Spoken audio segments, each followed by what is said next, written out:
और Gregorian calendar से ये पीछे है। कितना पीछे है? पहला जो मेरा स्ट्रांग ऑब्जेक्शन ये है कि ग्रेगोरियन जो हमारी भारतीय जो सभ्यता है वो मान के हम चलते हैं कि बड़ी प्राचीन सभ्यता है, तो पहले इस कैलेंडर को अपनाने के साथ ही हम क्या चले गए, लगभग एक शताब्दी पीछे चले गए।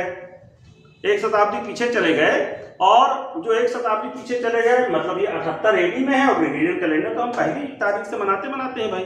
तो ये बात समझ में नहीं आई।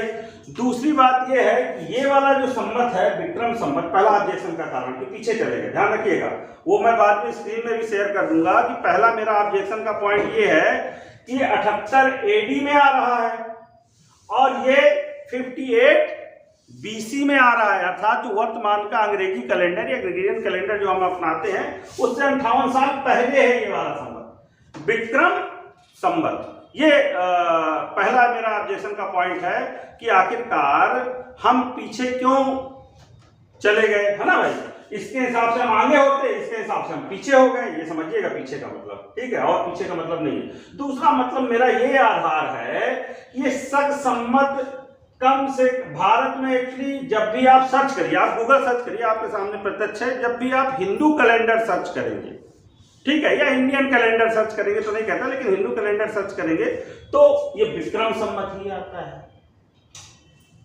शक संवत को भी हिंदू कैलेंडर, ये मैं और स्पष्ट कर दूं, जो है इसको एक टाइप माना गया हिंदू कैलेंडर का, लेकिन ये भारत में कहीं भी बहुत बड़े पैमाने पर प्रचलित नहीं है। वो अलग बात है कि राजा कनिष्क ने इसको 78 एडी में अपनाया, लेकिन भारत में बहुत प्रचलित नहीं है। ये वाला हिंदू कैलेंडर कहाँ के हिंदू लोग अपनाते हैं? इंडोनेशिया, जावा, सुमात्रा, बाली, अर्थात भारत के लोग इस कैलेंडर को नहीं अपनाते हैं, शक संवत को। क्या रीजन था कि जो है क्या कहते हैं 1957 में इसको हमने अपनाया?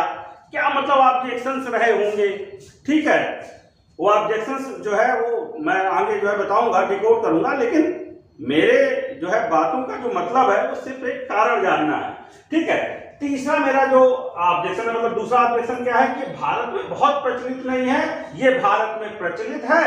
और आप उत्तर भारत में किसी भी घर में हिंदू लोगों के घर में चले जाएं तो जो भी उनके तीज त्योहार हैं, जो भी उनके रिचुअल्स हैं, वो आपके सब विक्रम संवत के अकॉर्डिंग्स अपनाए जाते हैं, ठीक है। आप देखिए इसको। अब दूसरी बातचीत जो बड़ी भारी, जो तीसरा एक ऑब्जेक्शन का रीजन है कि शक संवत का उल्लेख प्रियम्बल में नहीं है, उद्देशिका में नहीं है, और मैं आपको स्क्रीन